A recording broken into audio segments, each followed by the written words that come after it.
धृतराष्ट्र आंख से अंधे हैं, लेकिन आंख के न होने से वासना नहीं मिट जाती, आंख के न होने से कामना नहीं मिट जाती। काश सूरदास ने धृतराष्ट्र का ख्याल कर लिया होता तो आंखें फोड़ने की कोई जरूरत न होती। सूरदास ने आंखें फोड़ ली थीं, इसलिए कि न रहेंगी आंखें, न मन में उठेगी कामना, न उठेगी वासना। पर आंखों से कामना नहीं उठती, कामना उठती है मन से। आंखें फूट भी जाएं, फोड़ भी डाली जाएं, तो भी वासना का कोई अंत नहीं है। पिता के जीवन काल में उसके 100 पुत्र क्यों मारे जाएं? इससे बड़ी विडंबना क्या होगी? मित्रों, वीडियो पर अंत तक बने रहे और कहानी को गौर से सुनिएगा और चैनल को सब्सक्राइब कर लीजिएगा। तो चलिए कहानी को शुरू करते हैं। महाभारत में धृतराष्ट्र के 100 पुत्र मारे गए थे। क्या यह उनके पूर्वजन्म के किसी कर्म का दंड था? धृतराष्ट्र अंधे थे, लेकिन जब उन्हें यह पता चला कि गांधारी को 100 संतानों को जन्म देने का आशीष है, तो अंधेपन का दुख मिट गया था।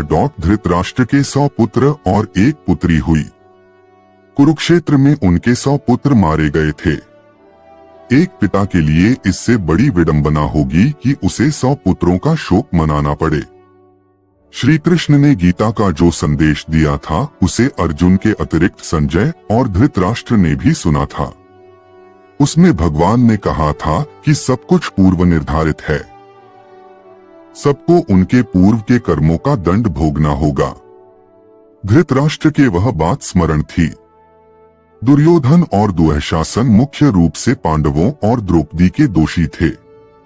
उनके मारे जाने को तो धृतराष्ट्र कर्मदंडों से जोड़ रहे थे, पर शेष पुत्रों की तो कोई भूमिका ही न थी।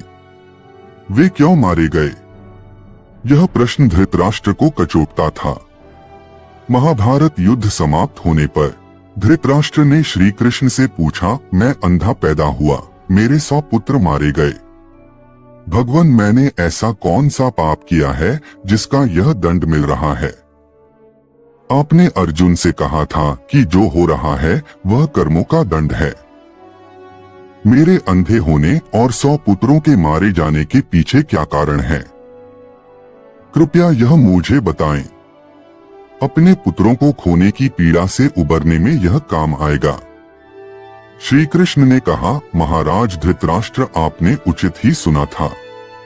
कर्मों का दंड भोगना पड़ता है, उससे किसी को छूट नहीं है। राजा और समर्थवान लोगों को कर्मों का दंड विशेष रूप से भोगना पड़ता है। ईश्वर उन्हें समर्थवान बनाते हैं तो उनसे ज्यादा जिम्मेदार होने की आशा रखते हैं। कुछ पाने के लिए कुछ तो देना ही पड़ेगा न महाराज। आप इस जन्म में भी राजा हैं, पूर्व जन्म में भी राजा थे, पर आपने कई पाप कर्म किए। धृतराष्ट्र अधीर हो गए। वह बोले, केशव, मैंने इस जन्म में जो किया वह मेरे सामने है। एक राजा और एक बड़े परिवार का मुखिया होने के नाते मुझे वही उचित लगा। पूर्व जन्म का रहस्य जानने को उत्सुक हूँ। कृपया वह रहस्य खोलें कि ऐसा कौन सा पाप था कि मैं अंधा भी हुआ, 100 पुत्र भी गवाए। भगवान श्री कृष्ण ने धृतराष्ट्र को पूर्व जन्म की याद दिलानी शुरू की, उन्हें पूर्व जन्म में लेकर गए। भगवान बोले, महाराज धृतराष्ट्र, पिछले जन्म में भी आप एक राजा थे। आपके राज्य में एक तपस्वी ब्राह्मण रहते थे। ब्राह्मण के पास हंसों का एक जोड़ा था जिसके 4 बच्चे थे। ब्राह्मण को उन हंसों से अपने संतान के जैसा लगाव था। ब्राह्मण को तीर्थ यात्रा पर जाना था, लेकिन हंसों की चिंता में वह जा नहीं पा रहे थे। उसने अपनी चिंता एक साधु को बताई। साधु ने कहा, तीर्थ में हंसों को बाधक बताकर हंसों का अगला जन्म खराब क्यों करते हो? राजा प्रजापालक होता है, तुम और तुम्हारे हंस दोनों उसकी प्रजा हो। हंसों को राजा के संरक्षण में रखकर तीर्थ को जाओ। आप एक प्रजापालक राजा थे, इसलिए ब्राह्मण को यह बात जम गई। वह आपके पास आया और अपनी सारी परेशानी कह सुनाई। आपने ब्राह्मण के तीर्थ से लौट आने तक हंसों की रक्षा का दायित्व स्वीकार लिया। ब्राह्मण हंस और उसके बच्चे आपके पास रखकर तीर्थ को गए। हंस आपके महल के तालाब में ही पलने लगे। आपको एक दिन मांस खाने की तीव्र इच्छा हुई। आप उस समय अपने महल के बाग में घूम रहे थे। आपकी नजर हंसों पर पड़ गई। आपने सोचा सभी जीवों का मांस खाया है, पर हंस का मांस आज तक नहीं खाया। इसका स्वाद आखिर कैसा होता होगा? आप इसी विषय पर सोचते रहे और हंस का मांस खाने की इच्छा तीव्र होती चली गई। यह इच्छा अब पराकाष्ठा पर पहुंच गई और आप खुद को रोक न पाए। आपने हंस के 2 बच्चे भूनकर खा लिए।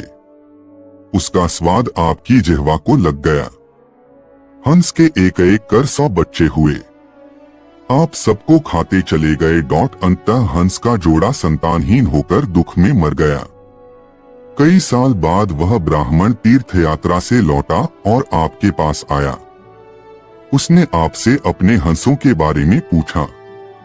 हंस तो आपके लोग की बलि चढ़ चुके थे। प्रजापालक राजा यह कैसे कहता कि उसने अपने प्रजा की संपत्ति को चुपके से लूट ली। इसलिए आपने ब्राह्मण से कह दिया कि हंस बीमार होकर मर गए। ब्राह्मण दंपति आप पर पूरा भरोसा करता था। उसने आपकी बात मान ली और विलाप करते घर चले गए। महाराज धृतराष्ट्र, आपने हंस के बच्चों को खाकर और फिर झूठ बोलकर एक साथ कई अपराध किए, वह सुनिए। आपने तीर्थ यात्रा पर गए उस व्यक्ति के साथ विश्वासघात किया जिसने आप पर अंधविश्वास किया था। आपने प्रजा की धरोहर में डाका डालकर राजधर्म भी नहीं निभाया। जिह्वा के लालच में पड़कर हंस के 100 बच्चे भूनकर खा गए जो आपके पास आश्रय के लिए आए थे। इस तरह आपने उस असहाय का वध किया जिसे आपने आश्रय दिया था। यह बहुत बड़ा पाप है। हे राजन, इन घोर पाप कर्मों का आपको दंड मिला है। जैसे आपने जिह्वा के लालच में हंस के 100 बच्चे मारे, वैसे ही आपके 100 पुत्र हुए लालच में पड़कर मारे गए।